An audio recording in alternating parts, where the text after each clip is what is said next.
इसके पहले सभा जी द्वारा भव्य रूप से माल्यार्पित हो रहा है माननीय मुख्यमंत्री जी का।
लगनी है।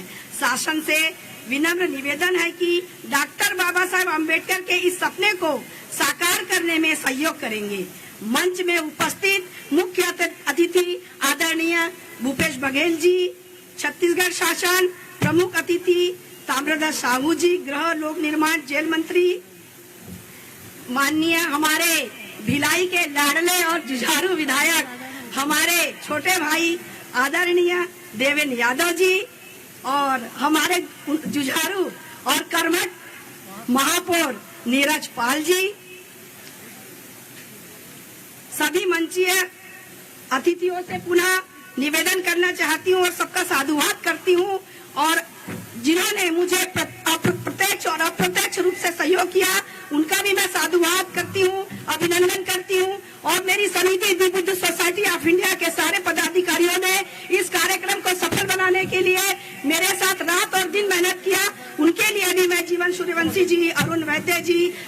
रंगारी जी, उषा मेश्राम जी, लता मेश्राम जी, हमारे युवा साथी अमित भाई जी, बालेश्वर चौरे जी,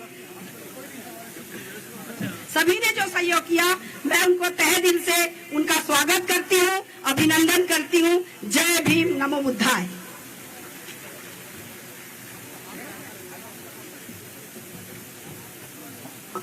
धन्यवाद वर्षा बागड़े जी।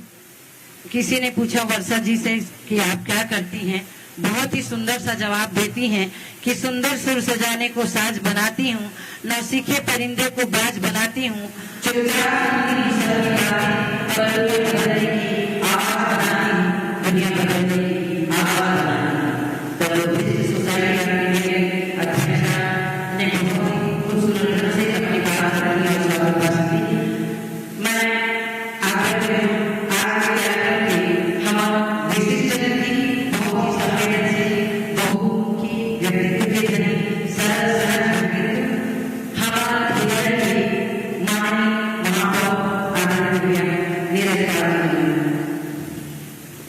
हमारे बीच में दिल्ली यूनिवर्सिटी से आए माननीय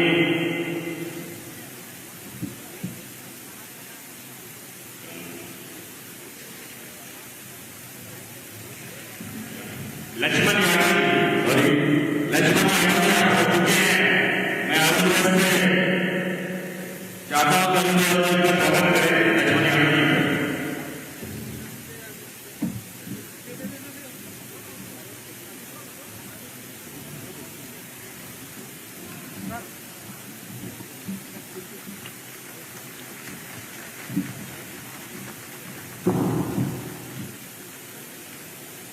The Buddhist Society of India Bhilai के तत्वाधान में आज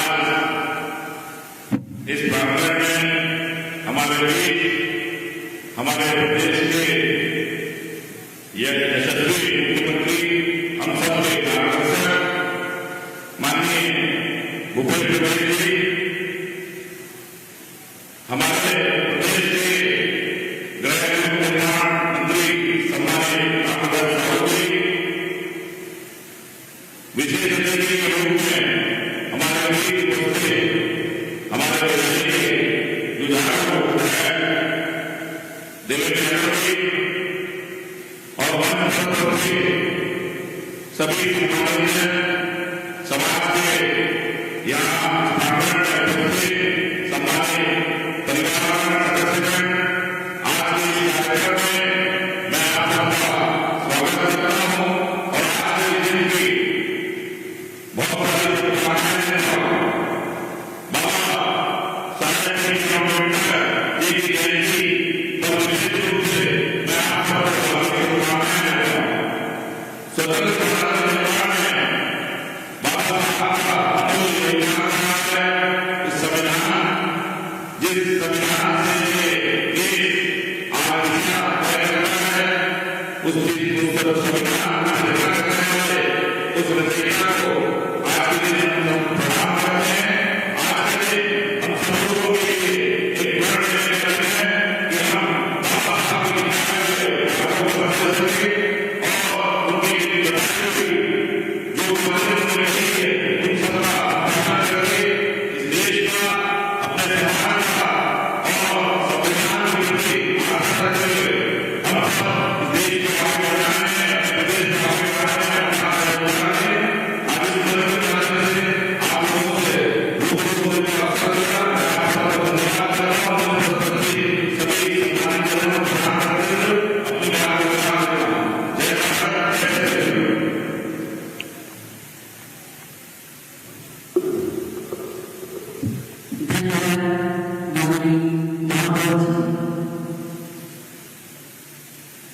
किसी ने मुझे कहा है कि पसीने की शहर से लिखे पढ़ने कभी कभी नहीं होते और जो करते हैं मेहनत उनके सामने कभी कभी नहीं होते। उद्बोधन के लिए धन्यवाद करते हैं और जी का 132वीं जयंती के इस अवसर पर हमारे हम सबके लोकप्रिय, हम सबके दिलों और घरों में राज करने वाले हमारे माननीय विधायक देवेंद्र यादव जी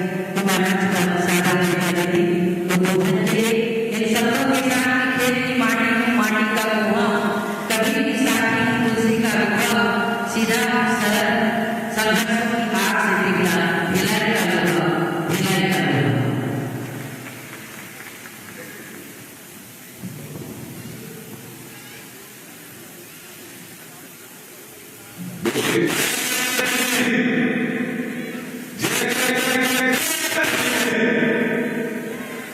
एक बार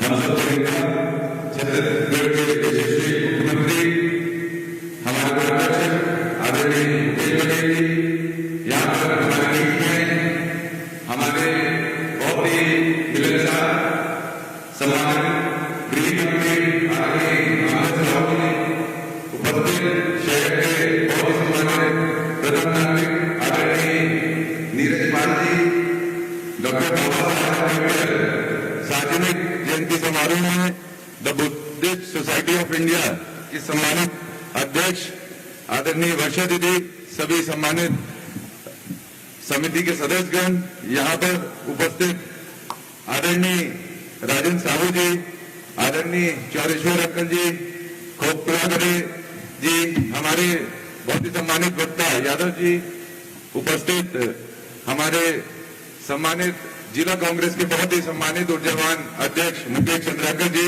आदरणीय विजय साहू जी, मंचस्थ अतिथिगण और यहाँ पर उपस्थित सभी समाज के प्रबुद्ध जन, सभी माताएं बहनें, युवा साथी, समाज से जुड़े हुए सभी सम्मानित जन, सबको मैं अंबेडकर जयंती की खूब सारी शुभकामनाएं, खूब सारी बधाई देता हूं। मेरे लिए बड़े सौभाग्य की बात है कि आज एक ऐसे महान व्यक्तित्व के बारे में मुझे अपनी बातें रखने का मौका मिल रहा है माननीय मुख्यमंत्री जी के सामने, जिस व्यक्तित्व ने पूरे देश को एक धागे में पिरोया। अगर हम हमारे भारत देश की बात करें तो ये देश ऐसा देश है जहां हर 100-150 किलोमीटर में लोगों का खान पान, भाषा, बोली, पहनावा बदलता है। अलग अलग रीति रिवाज को मानने वाले लोग हैं, अलग अलग धर्म को मानने वाले लोग हैं, लेकिन वो बाबा साहब ही हो सकते थे जिन्होंने ये इतनी डाइवर्सिटी होने के बावजूद पूरे भारत को एक धागे में पिरोया, एक संविधान के अंदर हम सबको समानता की नजरों से देखने का समान व्यवहार हम सबको मिले, उसका अधिकार दिया।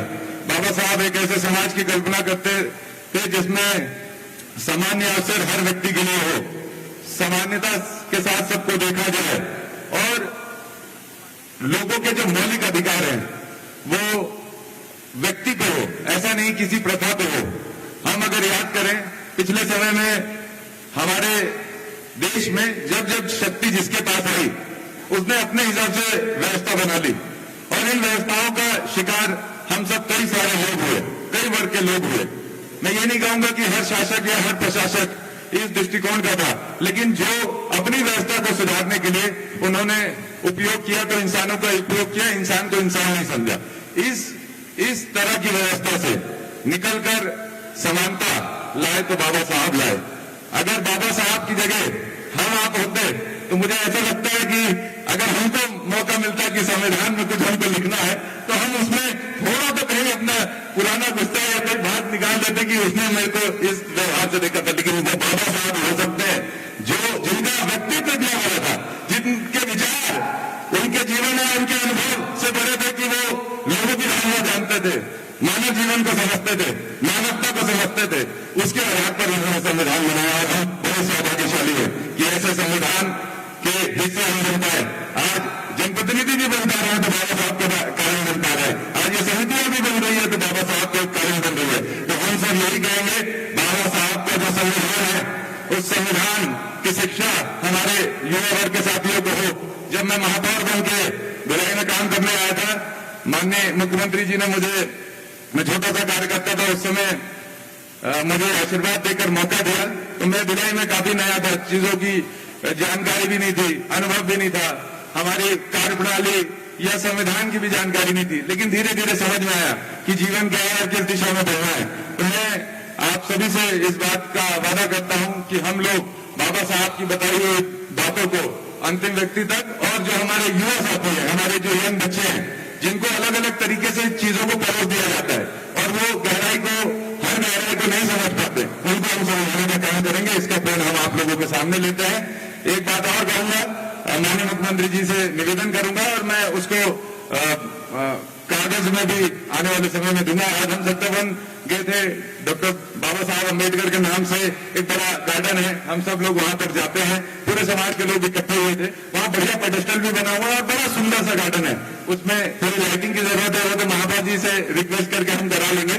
एक चीज फंस रही है, बाबा साहब की प्रतिमा की जरूरत है, वो महापौर निधि से भी बन सकती है, विधायक निधि से भी बन सकती है। तब भी मैंने आज आपको याद करके कि भैया कोई ना कोई सवाल निकाल देंगे, मैं सबके सामने वचन लेके आया।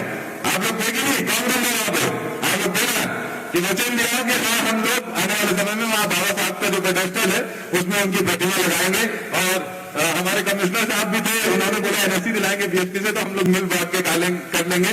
बस पैसा माननीय मुख्यमंत्री जी से मैं निवेदन करूंगा, एक पत्र भी दूंगा आने वाले समय में। आज बस जानकारी के लिए उनके सामने कर दिया। मैं देश से आप सबको जल्दी की बहुत सारी शुभकामनाएं देते हुए इस बात का वचन देता हूं कि राजनीतिक जीवन में कहां जाएंगे कहां नहीं जाएंगे ये तो कोई नहीं जानता, लेकिन संविधान हमारी प्राथमिकता रहेगी और संविधान का पालन करते हुए आगे बढ़ेंगे, इसका वादा करता हूं। बहुत बहुत धन्यवाद।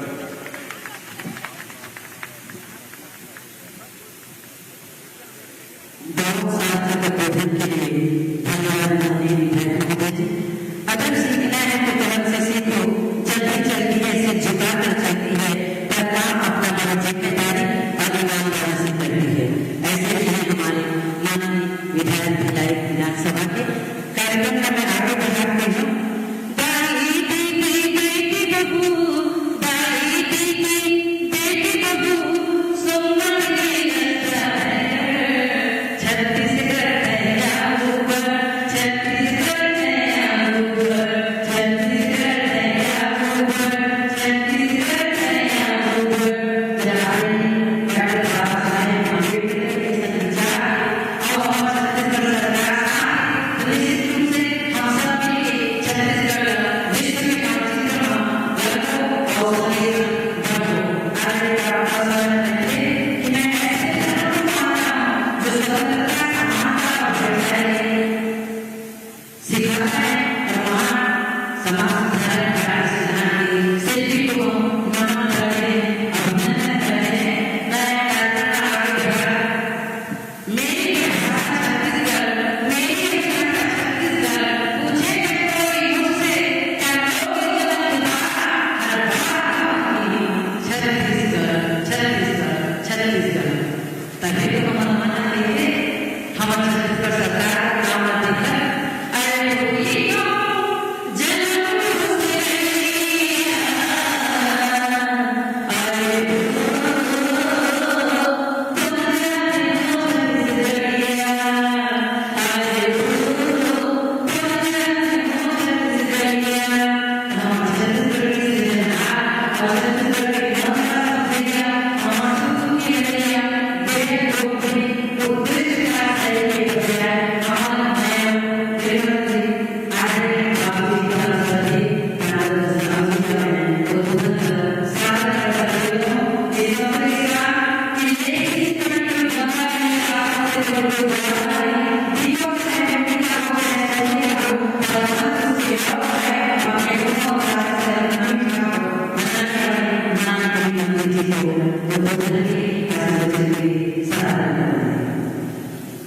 आज हम सब के लिए खुशी का भी दिन है, गौरव करने का भी दिन है, क्योंकि आज हमारे संविधान निर्माता बाबा साहब भीमराव अंबेडकर की जयंती का अवसर है। इस अवसर में हमारे बीच उपस्थित हैं मंच में हमारे छत्तीसगढ़ के बहुत ही लोकप्रिय यशस्वी मुख्यमंत्री माननीय भाई भूपेश बघेल जी। मंच में आसीन है हमारे भिलाई के लोकप्रिय विधायक देवेंद्र यादव जी, हमारे भिलाई शहर जिला कांग्रेस कमेटी के अध्यक्ष मुकेश चंद्राकर जी, महापौर भिलाई निगम आदरणीय नीरज जी, हमारे दुर्ग जिला केंद्रीय सहकारी बैंक के अध्यक्ष राजेंद्र साहू जी, छत्तीसगढ़ शासन में क्रेडा के सदस्य विजय साहू जी, आदरणीय नीता लोधी जी, संस्था की अध्यक्ष आदरणीय वर्षा बागड़े जी, जीवन सूर्यवंशी जी, अरुण वैद्य जी। अब तो बहुत अकन प्रमोशन हो गई अरुण के काय पोस्ट में है।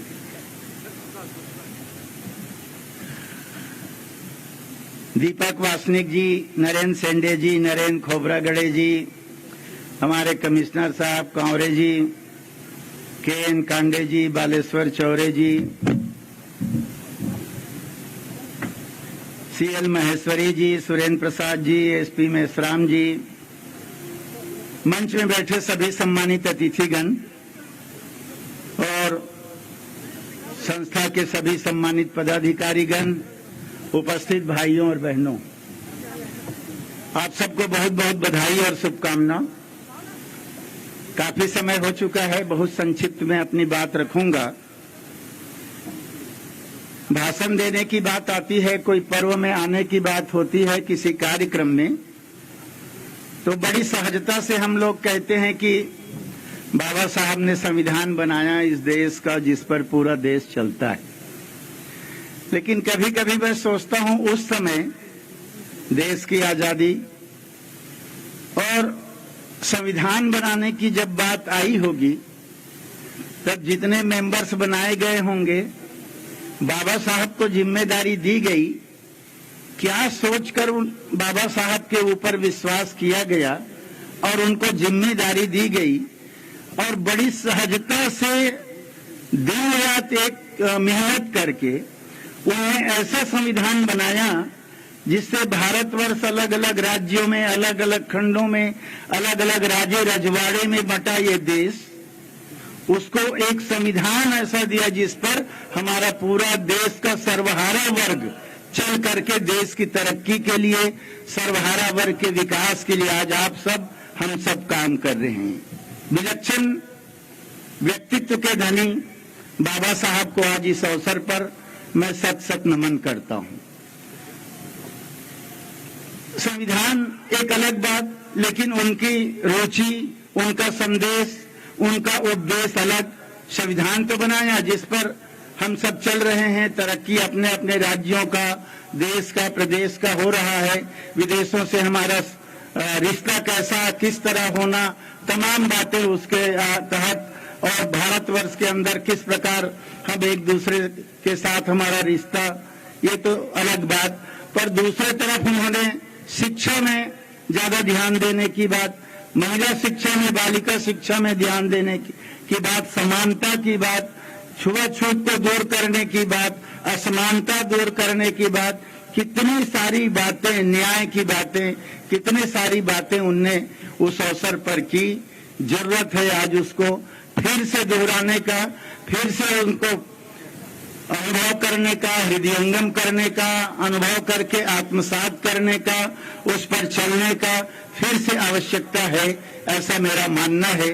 बहुत ज्यादा कुछ नहीं, क्योंकि हम सबको माननीय मुख्यमंत्री जी को सुनना है। आवेदन वर्षा जी ने मुझे दिया, पर जहां मुख्यमंत्री जी रहते हैं तो हम लोग किसी प्रकार की कोई बात, घोषणा आदि नहीं करते, वो सर्वाधिकार सुरक्षित माननीय मुख्यमंत्री जी का होता है। वैसे भी मैं अपने आप को बहुत सौभाग्यशाली मानता हूं कि माननीय मुख्यमंत्री जी ने मुझे ऐसा विभाग दिया है कि मेरे पास कोई मांग पत्र नहीं आता। पुलिस विभाग है, कौन मांगेगा? जेल विभाग है, कौन मांगेगा? तो माननीय मुख्यमंत्री जी को बहुत बहुत धन्यवाद, और अपने आप को सौभाग्यशाली मानते हुए आप सबको बधाई देते हुए अपनी वाणी को विराम। धन्यवाद। जय हिंद, जय छत्तीसगढ़।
रजनील, बहुत बहुत धन्यवाद। The Buddhist society of India द्वारा आयोजित भारत रत्न बाबा साहब भीमराव अंबेडकर जयंती 132वीं जयंती के आयोजन में मंच में उपस्थित गृह मंत्री आदरणीय ताम्रध्वज साहू जी, लोकप्रिय विधायक भाई देवेंद्र यादव जी, महापौर भाई नीरज पाल जी, राजेंद्र साहू जी, नीता लोधी जी, तुलसी साहू जी, मुकेश चंद्राकर जी,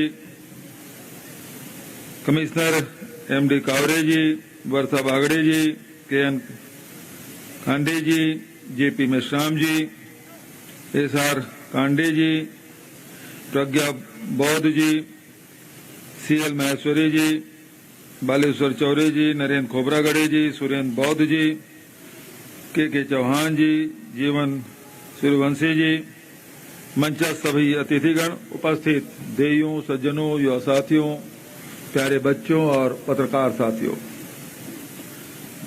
बाबा साहब भीमराव अंबेडकर की जयंती बहुत श्रद्धा पूर्वक पूरे देश भर में मनाया जा रहा है। मेरा भी सौभाग्य कि आज रायपुर में भिलाई 3 में अंबेडकर चौक में और आज सेक्टर 6 में भी आपके साथ बाबा साहब को हम लोग स्मरण कर रहे हैं।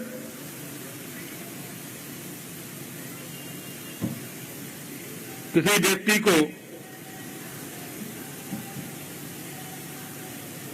एक विधा में पारंगत होने के लिए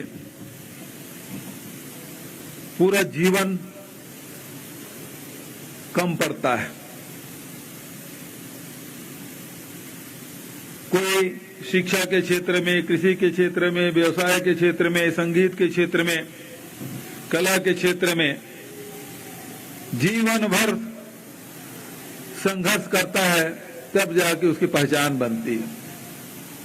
लेकिन कोई कोई व्यक्ति ऐसे होते हैं जो विभिन्न क्षेत्रों में जो कार्य कर देते हैं वो पूरे देश और दुनिया के लिए, समाज के लिए एक मील का पत्थर साबित होता है।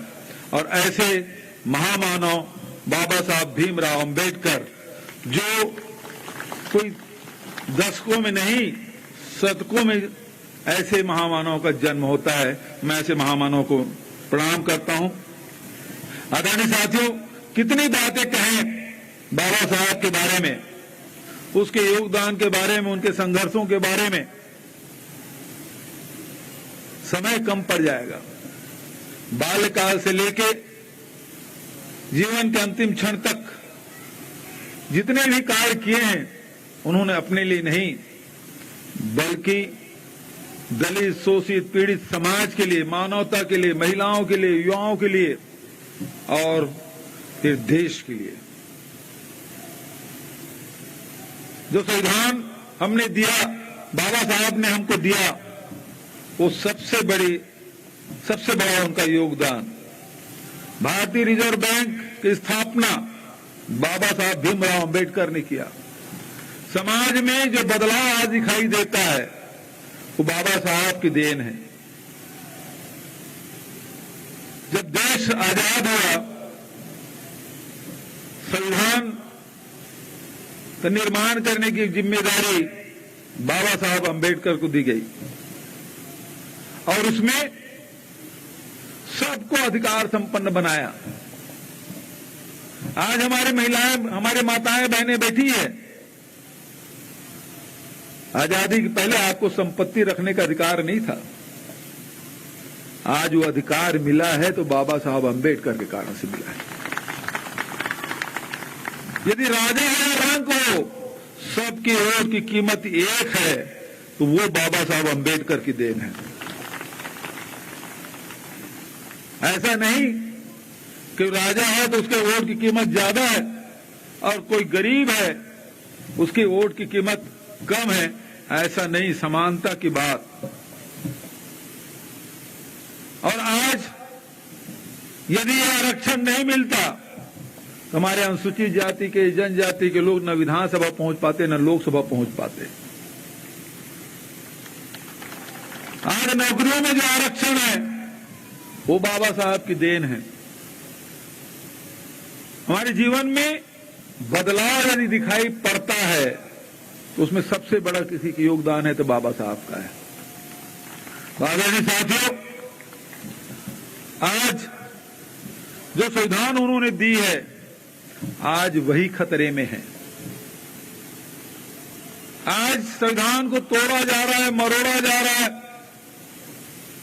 जितने भी हमारे संविधान के 3 अंग हैं, न्यायपालिका, कार्यपालिका, विधायिका, सबको कमजोर करने की कोशिश की जा रही है। न्यायपालिका को नियंत्रित करने की कोशिश की जा रही है। कानून मंत्री कहते हैं न्यायालय विपक्षी की भूमिका ना निभाए।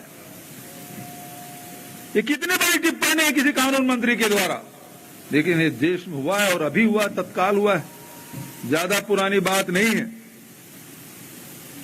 देश के सबसे बड़े पंचायत लोकसभा, वहां आपकी बात नहीं कही जा सकती। वहां गरीबों की बात, नौजवानों की बात, महिलाओं की बात, महंगाई, बेरोजगारी की बात, भ्रष्टाचार की बात आप नहीं कह सकते। यदि कहेंगे तो आपकी सदस्यता समाप्त कर दी जाएगी। आपको जो सरकारी बंगला मिला है उसको खाली करा दिया जाएगा। आज कोई आपकी आवाज बुलंद नहीं कर सकता। आप याद करें वो दौर जो आजादी का समय था, 1920 से लेकर 1947 के बीच। एक तरफ देश की आजादी की लड़ाई चल रही थी तो दूसरे तरफ अछूतोद्धार का आंदोलन, नारी शिक्षा, कृषि में सुधार, ये सारे आंदोलन चल रहे थे।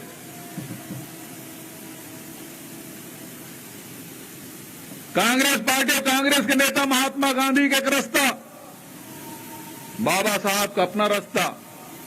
लोग दोनों में भेद करते हैं, लेकिन उद्देश्य एक था कि देश के लोगों की भलाई।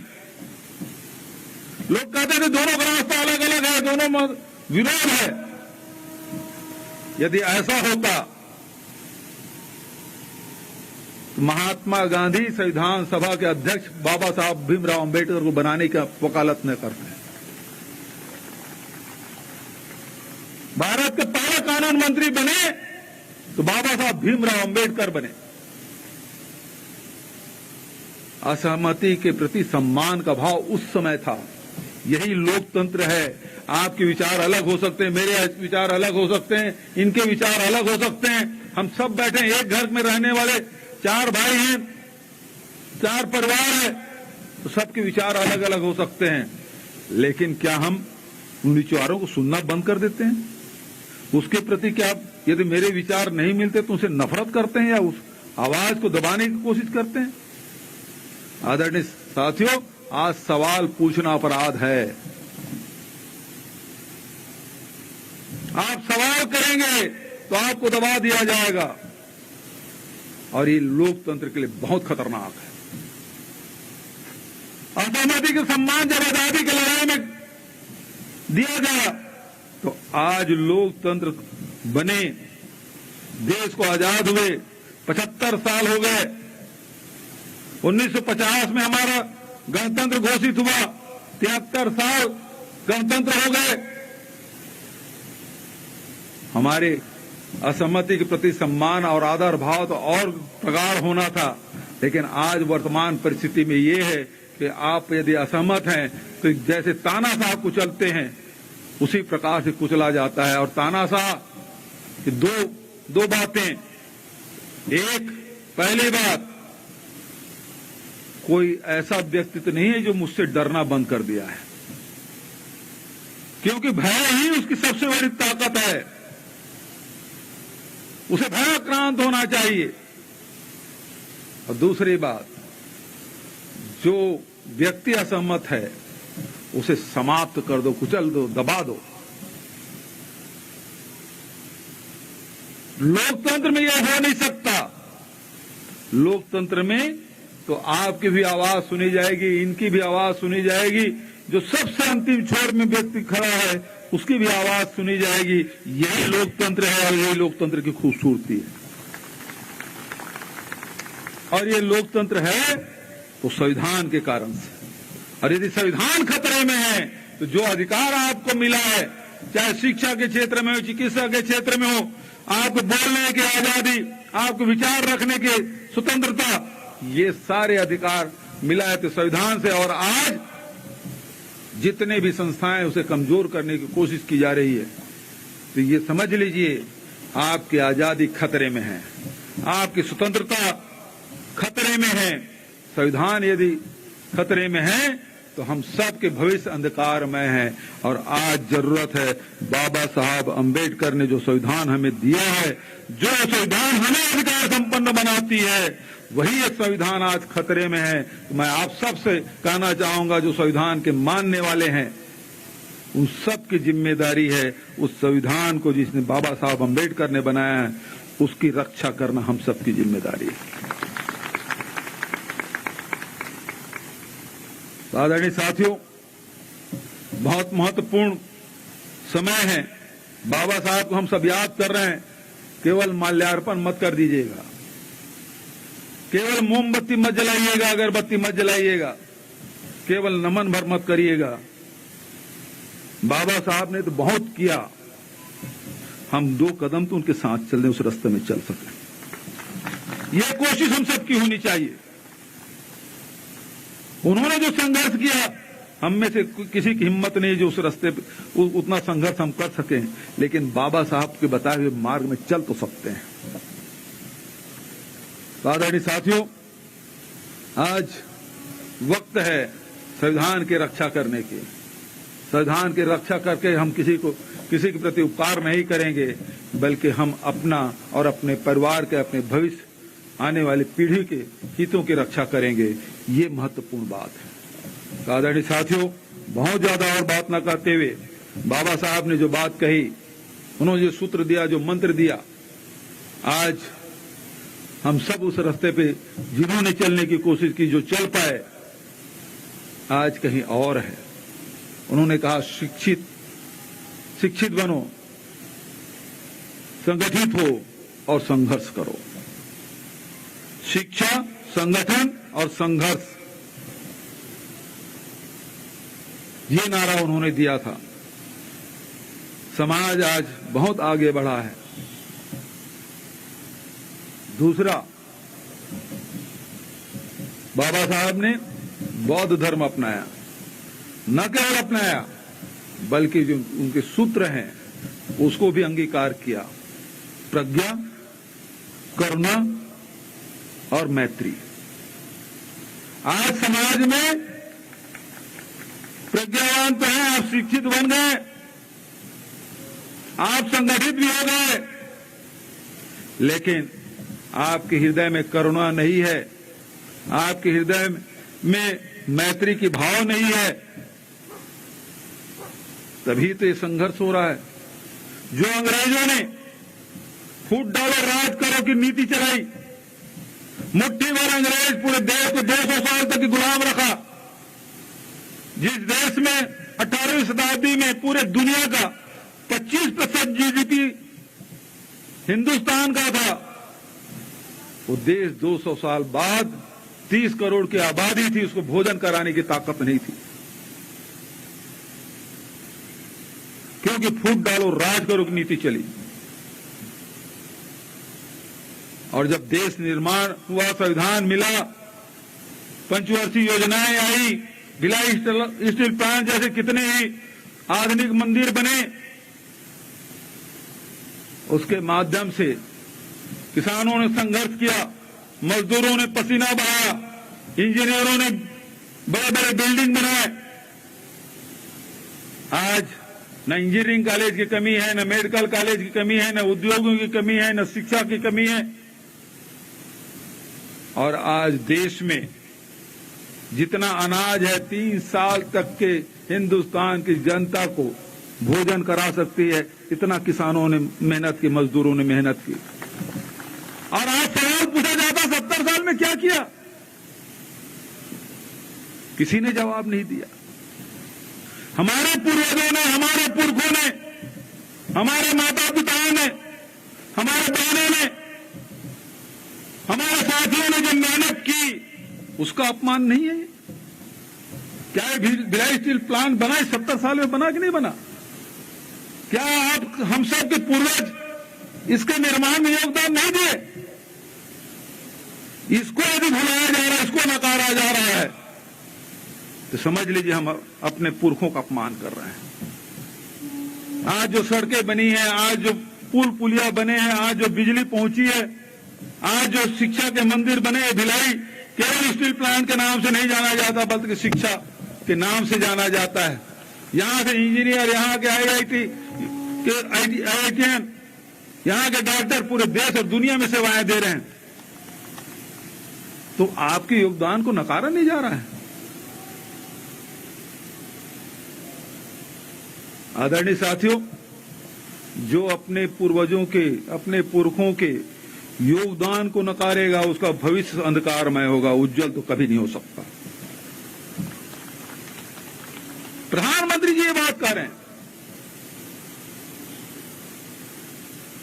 मैं राजनेताओं की बात नहीं करता, मैं अपने आप के पुरखों की बात करता हूं। उनके योगदान को नकारा जाए, किसानों के, मजदूरों के, इंजीनियर के, डॉक्टर के, शिक्षाविदों के, वैज्ञानिकों के। सुई नहीं बनती थी देश जब आजाद हुआ। आज हम कहां हैं? दुनिया के 5-6 देश हैं, उसमें हमारी गिनती होती है। ये कैसे हुआ? इस संविधान के चलते, पंचवर्षीय योजनाओं के माध्यम से, सत्ता में बैठे हुए लोग हों, चाहे विपक्ष में बैठे हुए लोग हों, चाहे खेत में मजदूरी कर रहे हैं, चाहे इंडस्ट्री में काम कर रहे हैं, उन सब के योगदान से देश यहां पहुंचा है। और उसे नकारने की कोशिश, यदि आप जवाब देंगे तो आपके जवाब को बंद कर दिया जाएगा। तो आदरणीय साथियों, मैं इस अवसर पर कहना चाहता हूं, बाबा साहब अम्बेडकर के बताए हुए रास्ते पे चलें और आने वाले पीढ़ी के भविष्य को सुरक्षित रखें। मैं इन शब्दों के साथ पुनः बाबा साहब को प्रणाम करते हुए आयोजक साथियों को बहुत ही बधाई और धन्यवाद देते हुए बहुत कृपापूर्वक मुझे आमंत्रित की। पिछले दिनों भिलाई निवास में मुलाकात हुई थी। उस दिन उन्होंने निमंत्रण दिया था। मैंने कहा क्योंकि बहुत जगह कार्यक्रम है, मैं समय अभी बता नहीं पाऊंगा, लेकिन मन तो था यहाँ आने की और आया। तो मैं बहन जी को बहुत बहुत धन्यवाद भी देता हूँ कि बहुत मुझे जीत करके मुझे बुलाया, और उसको धन्यवाद इसलिए कि आप सबके दर्शन करने का अवसर मिला। आप सबको प्रणाम करते हुए उन्हें खूब बधाई, खूब आशीर्वाद, शुभकामना देते हुए, उस दिन तो उसको मना कर दिया था पैसे के लिए, क्योंकि और संगठन को दे दिया था। आज मैं 25 लाख रुपए देने की घोषणा करता हूँ। धन्यवाद। जय हिंद, जय छत्तीसगढ़, जय हिंद।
Manik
यहाँ पर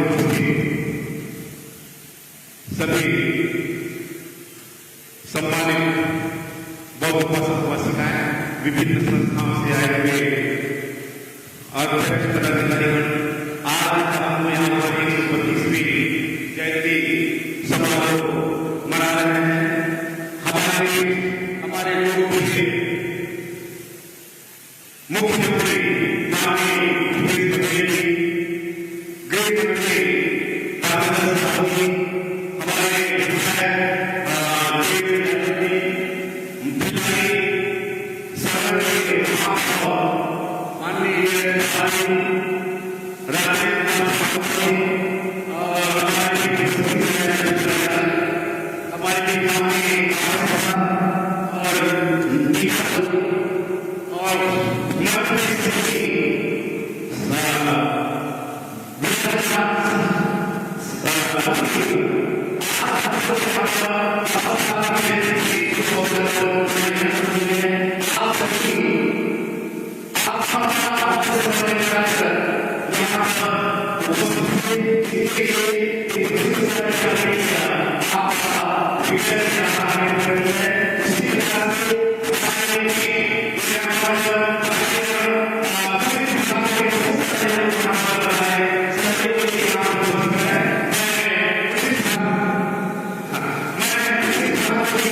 Thank you.